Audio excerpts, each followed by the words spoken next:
On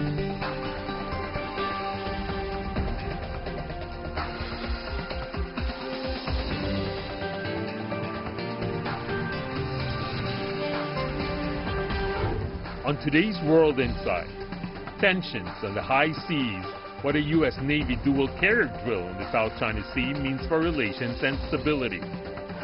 And recent spikes in U.S. coronavirus infections, as many as 50,000 a day, worry public health experts.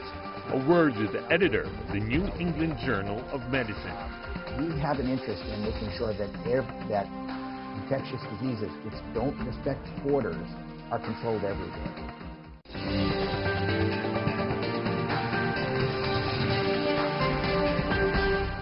Here is our host, Tian Wei. Hello and welcome to World Insight. I'm Tian Wei in Beijing. Let's begin the program with worsening tensions between China and the United States.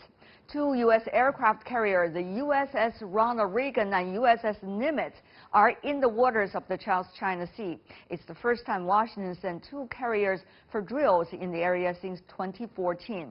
This when the Chinese Navy had just begun military drills in the area days before. China's foreign ministry said the U.S. had deliberately sent the ships to the South China Sea to flex its muscles and accused Washington of trying to drive a wedge between China and countries in the region. So, what does the presence of the two carriers from the U.S. mean for regional stability? How big is the potential damage to already frosty China-U.S. relations? Let's loop in our guest on this.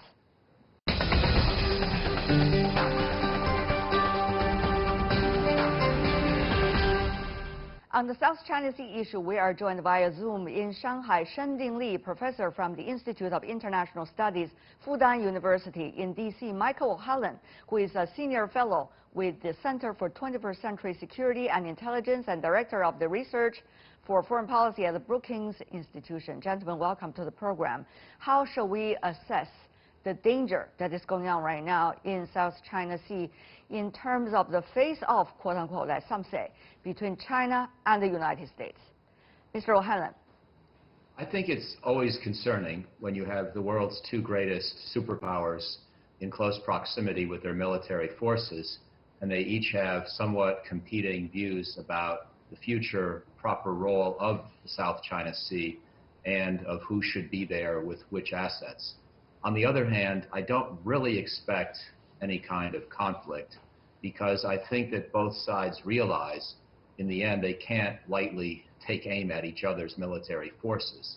And the United States in this particular situation mostly wants to reaffirm international rite of passage. So I don't think that China is really going to try to prevent the carriers from operating in the South China Sea. I don't think the United States is going to try to prevent China from building up or sustaining military assets on the various islands in the South China Sea. Each side sort of has to accept some things the other side is doing that it might not prefer. Okay. But I think in the end, that's what will happen. Professor Shen, I really want to have your opinions as well about that. Well, I think the two countries share lots of common interests. They want to maintain the region peaceful and stable, and they don't want to use force to resolve any conflict.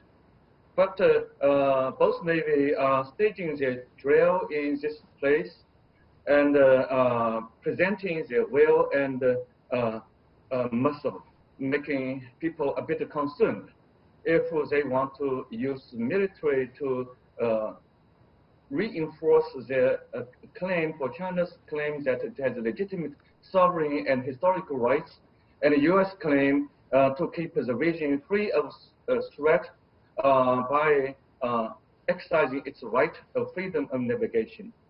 That's a bit upsetting. China seems to have the impression, Professor Shen, that by claiming or putting a tag of China being quote-unquote assertive, the U.S. could explore the space of putting a tag to China like that and therefore increase its presence in the South China Sea. The two aircraft carrier is a great reflection, quote-unquote, of that. Is that true, Professor Shen?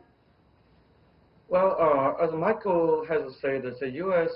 Presence in the region is a response to China's growing military presence in accordance to China's claim in the area encircled by non-dash line. But in China's view, China may have a different opinion. The U.S. Navy sailed into the territorial water of Plazo, and so the UNCLOS would allow the U.S. to do this under the name of innocent passage. But the frequent sailing in such a close area to China territory, this island, which is not disputed between China and the U.S., but sending military to such a close area, in China's view, is not a response to China's military presence, but in China's view, is a show that the U.S. has an interest and should maintain not only peace and stability, but also its dominion in the region. That U.S. may not agree, but China may have perceived this way. This kind of Chinese perception, and the U.S. may refuse to be perceived this way, exactly generate the kind of contradiction and may lead the two military to some unpleasant event, even though we don't want them to conflict. Okay, Mr. O'Hanlon, how confident is the U.S. side that it will not play with the fire in a way, quote unquote, and there will not be any conflict or any accident? How certain is the United States could be about that? Well, I think there are two answers to that question, which are somewhat contradictory. On the one hand, we've all seen this news that two aircraft carriers are headed for the South China Sea, and most people are not talking about it very much.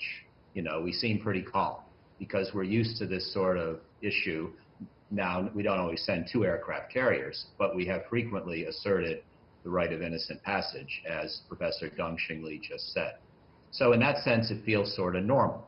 And in the United States this week, people are talking more about the explosion of our COVID cases and the presidential election than they are about sending two aircraft carriers to the South China Sea. Because your media have been reporting very little about that, because you have a bigger crisis that you have to fight, another fire. But it doesn't mean this fire is becoming smaller. It does not justify that, I'm afraid. No, I agree. That's what I'm trying to get at. So on the one hand, you asked me how we're interpreting this. On the one hand, people seem pretty calm. I'm asking you, how could the United States be able to guarantee there will not be any playing of fire? Well, I think that's a different question. And what I was about to say is that most of us who follow U.S.-China strategic relations are nervous.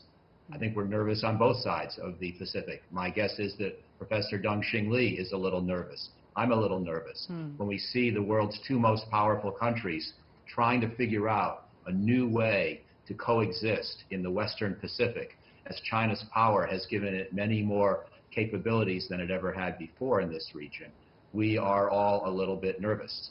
So even though this is not the top headline in the newspaper, I think we have to worry, as you say, that we cannot guarantee that this will be safe.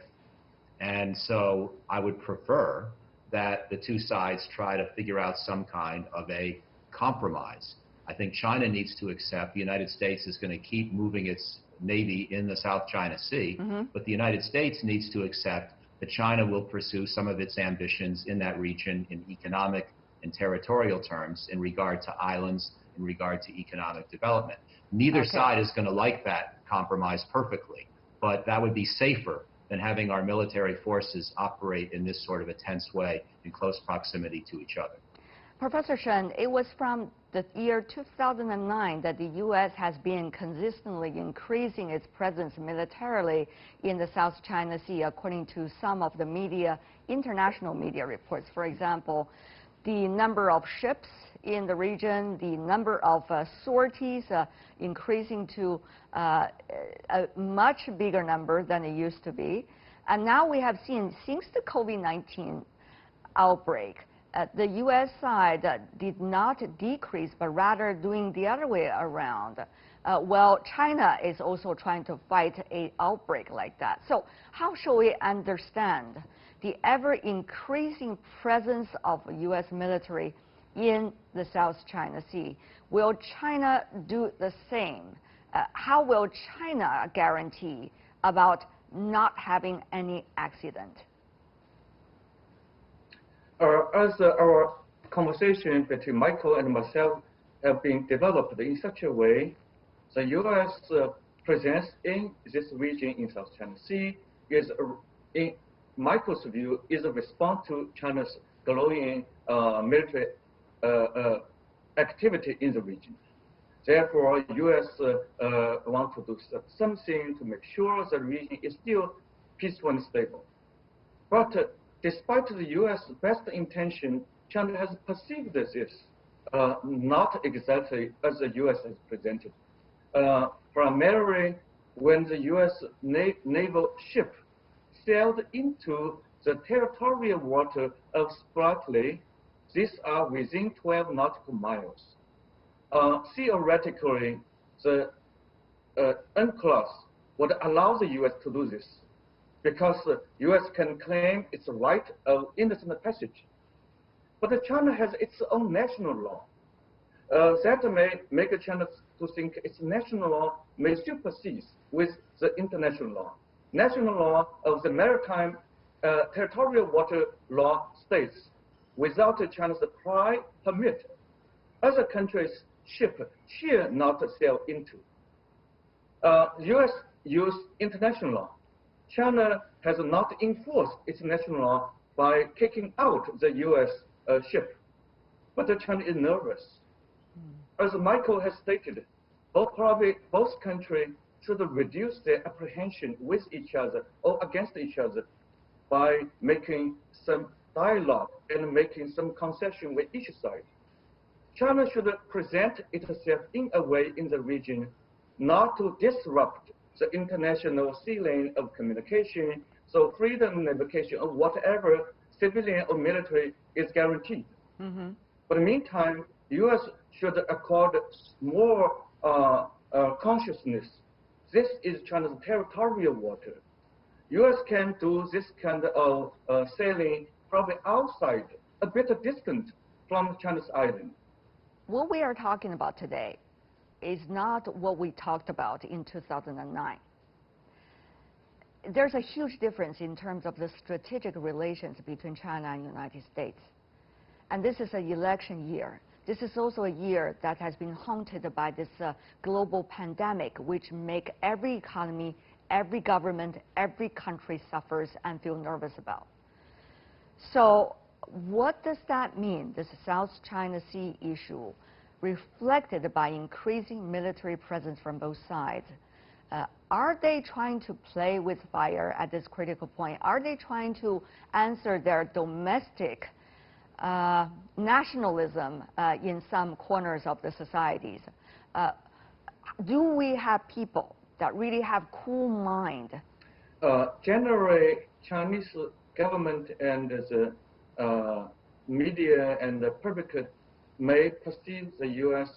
increasing presence in the region so close to China's territory as at least unfriendly or maybe hostile. Coupled with the recent U.S.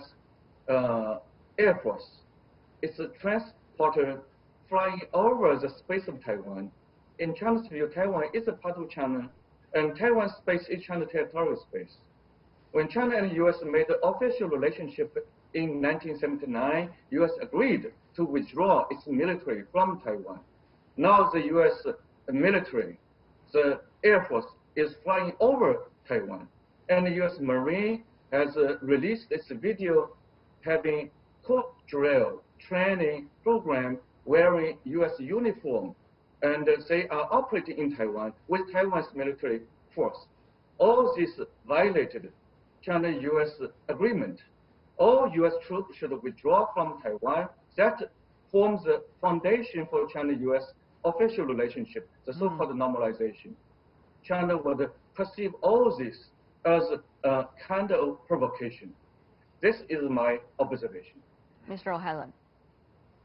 I don't know any Americans who want to have a showdown with China in naval terms in the South China Sea. No one wants that. There's no domestic pressure for that. So to the extent that's happening, to some extent with these aircraft carriers, I think it's more a reflection of the national military strategy and the national defense strategy of Secretary Mattis.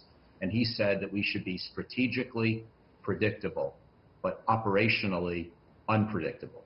Mattis, when he was Secretary of Defense in 2017 and 2018, he proposed this somewhat more flexible and creative and unpredictable way of operating U.S. military forces. And I think that's the logic that you're seeing right now, because Secretary of Defense Esper has said that his job is really to implement the strategy that Jim Mattis created. However, unpredictability does not mean ruining the earlier agreement. Unpredictability does not also mean that there will not be any logic that should be followed in terms of respecting each other's bottom lines.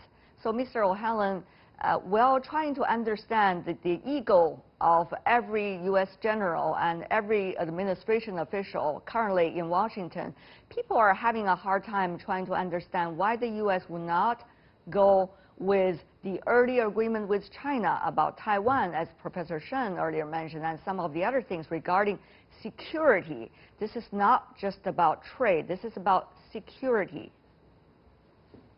Well, I agree that the Taiwan issue is especially delicate. And on this issue, I think China has been consistent for many decades. We all know China's view, and we know that China views Taiwan as an integral part of its own sovereign territory, and that it hopes someday for reunification, and that it may not be patient forever. All those things we understand, and those things have been consistent from China for many, many decades.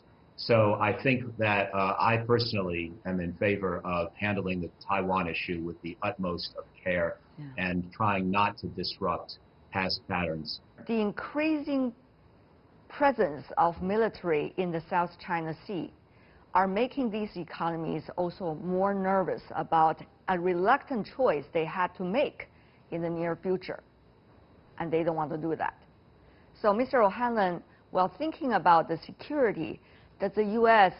also thinking about its commitment to create peace in the region, even for its allies? Yes, the great challenge of our time, in my opinion, is to figure out how China will play a much greater role than before, given its new power, economic power, strategic and diplomatic power, military power, in a way that's still in the mutual interest of everyone in the region. And so in this regard, the United States and China are sort of natural balancers against each other. It's not like the Cold War. I don't think it's containment. I don't think it has to be hostile. But in some sense, we are trying to figure out how China can be more powerful and influential, but in a way that also respects the traditional rights of other countries. And the United States has to find a way to, again, balance China's presence, but try to also acknowledge that China is going to rise and be more powerful than it has been before. And that's going to sometimes require uncomfortable choices for us. The key is to protect the most important things: territorial sovereignty, sea lanes, economic choices, diplomatic choices for all countries in the region. Mr. O'Hanlon, of course, you are the very sensible voice coming from Washington. We respect that. Professor Shen, your thoughts? I think China-U.S. can work together to reduce such a challenge for them to choose. U.S. purpose is to make the region predictably peaceful and stable. So U.S. may have some worry. China is wise. China reclaim the land, and China may militarize the island. So U.S. want to make sure China will not do more.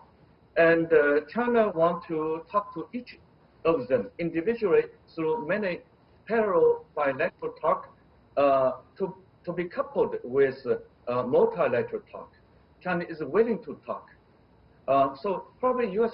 can encourage us, China-Vietnam bilateral, China-ASEAN multilateral, to talk this important security and economic issue. Therefore, each side can make some compromise and would gain some access through collaboration.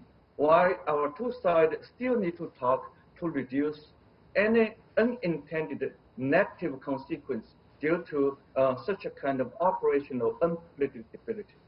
So I would urge our two military should meet and talk. Shending Li, Michael O'Halloran, thank you so much, gentlemen. It's wonderful to hear logical and also intellectual discussion and debate between the two of you. I want to thank you for that.